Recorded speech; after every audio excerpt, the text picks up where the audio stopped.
गर है दुनिया की तलब जाहिद मक्कार से मिल, गर है दुनिया की तलब जाहिद मक्कार से मिल, दी है मतलूब तो इस तालिब दीदार से मिल। सलाम, नमस्ते, सत श्री अकाल। मैं हूं आपके साथ हर्षिता मिश्रा और आप देख रहे हैं टाइम्स मेल। टर टर टर टर डॉक्टर, जी हाँ, टर टर टर टर करने वाले बाबा रामदेव याद है आपको, जो एड्स, HIV, कैंसर, बड़े बड़े बीमारियों का इलाज करने का दावा करते हैं। बेटा पैदा करने से लेकर कोरोना महामारी से लोगों को ठीक करने का दावा करते हैं।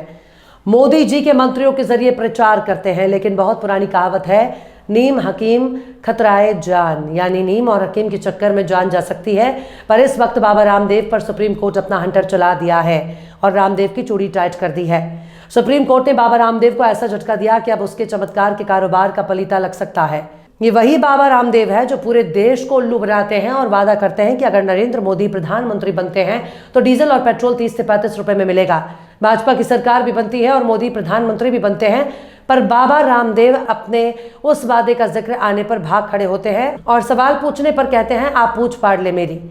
पर अब सुप्रीम कोर्ट ने रामदेव की पूछ फाड़ दी है। ये वही रामदेव है जो दिल्ली के रामलीला मैदान में देश बदलने चले थे, लेकिन जब खुद पर मुसीबत आई तो अपनी धोती खोलकर सूट सलवार में नजर आए। बाबा रामदेव सलवारी पूरे देश को अनुलोम विलोम कराते रह गए और खुद आटा तेल सत्तू बेचकर धन्ना सेठ बन गए लाला रामदेव। ये वही रामदेव हैं जिन्होंने बेटा पैदा करने की दवा बताई थी, लेकिन जब जब इसमें सवाल होता है तब तब ये अपनी धोती और लंगोटी छोड़कर भाग लेते हैं।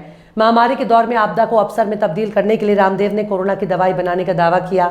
मोदी जी के 2 मंत्रियों के जरिए इस फरकट फरेबी सलवारी बाबा उर्फ लाला रामदेव ने प्रचार करवाया। मोदी सरकार इनका एहसान अपने कंधे पर ढोती हुई नजर आई। देश एक अदद दवाई की टिकिया के लिए तरस रहा था। लोग बिना इलाज मारे जा रहे थे। मोदी जी के मंत्री बाबा की बूटी के प्रचार में मस्त थे।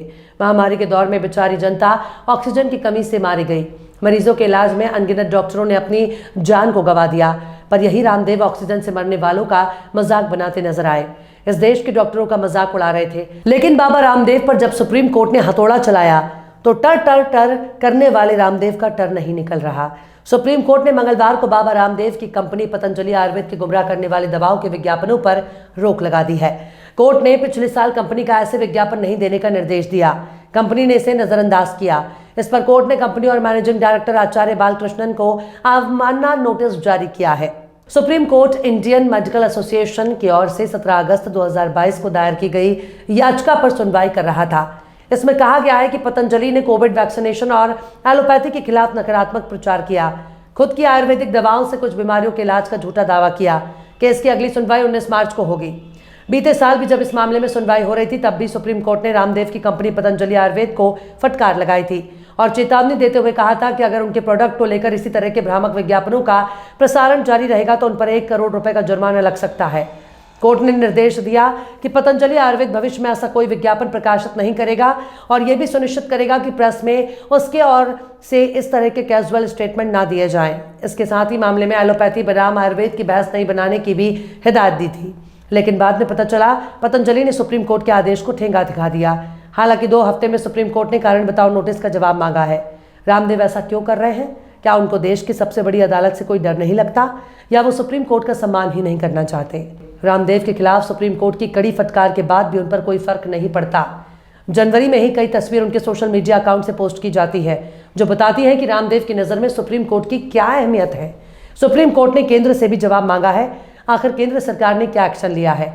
पर इस तस्वीर को जरा गौर से देखिए और बताइए, क्या केंद्र की मोदी सरकार रामदेव के खिलाफ कोई एक्शन लेने के मूड में नजर आ रही है? इस तस्वीर को गौर से देखिए। इस तस्वीर में रामदेव के साथ रक्षा मंत्री राजनाथ के साथ साथ मध्य प्रदेश के मुख्यमंत्री मोहन यादव, उत्तराखंड के मुख्यमंत्री पुष्कर धामी नजर आ रहे हैं। जब देश के प्रधानमंत्री के साथ ही रामदेव नजर आते रहते हैं तो फिर कैसा कानून और कैसी अदालत?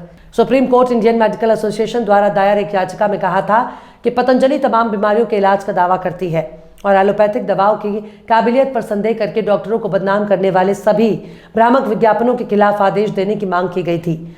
याचिका में पतंजलि आयुर्वेद को प्रतिवादियों में से एक बनाया गया, जिनमें पिछले साल जुलाई में प्रमुख समाचार पत्रों में जारी एक विज्ञापन का जिक्र किया गया था, जिसमें आरोप लगाया गया था कि एलोपैथी द्वारा दावा किए गए स्वास्थ्य लाभ कहीं दिखाई नहीं दे रहे और इस पर निर्भर लोग नारकीय पीड़ा से पीड़ित हैं। हालांकि कोर्ट ने कहा कि उसका इरादा इस बहस में पड़ने का नहीं है। एलोपैथी श्रेष्ठ है या आयुर्वेद? अदालत ने केंद्र से सभी प्रकार के भ्रामक दावों से निपटने के लिए एक व्यापक समाधान लाने का कहा। लेकिन इतना तो तय है कि अब बाबा रामदेव टर टर टर करने से बचेंगे और बड़े बड़े दावे करने से पहले उन्हें इसके अंजाम की चिंता करनी होगी, वरना बाबा रामदेव के लिए 1 करोड़ का जुर्माना कोई मायने नहीं रखता। जस्टिस समा कोहली और एहसानुद्दीन अमानुल्लाह की बेंच ने कहा कि पतंजलि भ्रामक दावे करके देश को धोखा दे रही है कि उसकी दवाएं कुछ बीमारियों को ठीक कर देंगी, जबकि उसका कोई ठोस सबूत नहीं है। Patanjali drugs and magic remedies अर्थात आपत्तिजनक विज्ञापन एक्ट में बताई गई बीमारियों के इलाज का दावा करने वाले अपने प्रोडक्ट्स का विज्ञापन नहीं कर सकती। कोर्ट ने सरकार से पूछा कि पतंजलि के विज्ञापनों के खिलाफ drugs and magic remedies act 1954 के तहत क्या कार्रवाई की गई है। केंद्र की तरफ से एडिशनल सॉलिसिटर जनरल ने कहा कि इस बारे में डेटा इकट्ठा किया जा रहा है। कोर्ट ने इस जवाब पर नाराजगी जताई और कंपनी के विज्ञापनों पर नजर रखने का निर्देश दिया। इंडियन मेडिकल एसोसिएशन ने दिसंबर 2023 और जनवरी 2024 में प्रिंट मीडिया में जारी किए गए विज्ञापनों को कोर्ट के सामने पेश किया। इसके साथ ही 22 नवंबर 2023 को पतंजलि के सीईओ बालकृष्ण के साथ योग गुरु रामदेव के एक प्रेस कॉन्फ्रेंस के बारे में भी बताया। पतंजलि ने इन विज्ञापनों में डायबिटीज और अस्थमा को पूरी तरह से ठीक करने का दावा किया था। ये प्रेस कॉन्फ्रेंस सुप्रीम कोर्ट की सुनवाई के ठीक 1 दिन बाद की गई थी। इससे पहले हुई सुनवाई में तत्कालीन चीफ जस्टिस एनवी रमन्ना ने कहा था कि बाबा रामदेव अपनी चिकित्सा प्रणाली को लोकप्रिय बना सकते हैं, लेकिन उन्हें अन्य चिकित्सा पद्धति की आलोचना क्यों करनी चाहिए। हम सभी उनका सम्मान करते हैं, उन्होंने योग को लोकप्रिय बनाया, लेकिन उन्हें अन्य चिकित्सा पद्धति की आलोचना नहीं करनी चाहिए। खैर, बड़े बड़े नेताओं की तस्वीर बता रही है कि रामदेव ही खुद को सरकार समझने लगे हैं। उनके साथ नजर आने वाले नेताओं की तस्वीरें रामदेव के सोशल मीडिया अकाउंट पर घूम रही हैं, जो बताता है कि जिसके साथ सत्ता और सिस्टम होता है उसे किसी से भी डरने की जरूरत नहीं है, यहाँ तक कि सुप्रीम कोर्ट से भी डरने की कोई जरूरत नहीं है। अब इस मामले में 2 हफ्ते बाद सुनवाई होगी, तब नजर आएगा कि केंद्र सरकार ने रामदेव के खिलाफ कोई एक्शन लिया है या नहीं। लेकिन इंडियन मेडिकल एसोसिएशन की ये बड़ी जीत मानी जा रही है। बहरहाल, चलते चलते आखिर में मिर्जा गालिब ने भी क्या खूब फरमाया है, दिल ही तो है सियासत दरबार से डर गया, दिल ही तो है सियासत दरबार से डर गया, मैं और जाऊं दर से तेरे बिन सदा किए।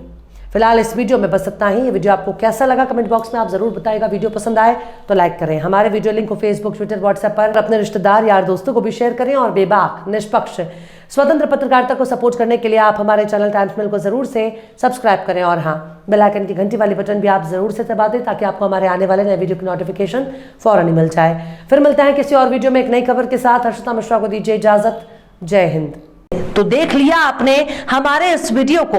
हमें उम्मीद है कि आपने हमारे वीडियो को लाइक किया होगा और दूसरों को भी शेयर किया होगा। अगर अभी तक आपने हमारे चैनल टाइम्स मेल को सब्सक्राइब नहीं किया है तो जल्दी से सब्सक्राइब कर दें और बेल आइकन भी प्रेस कर दें।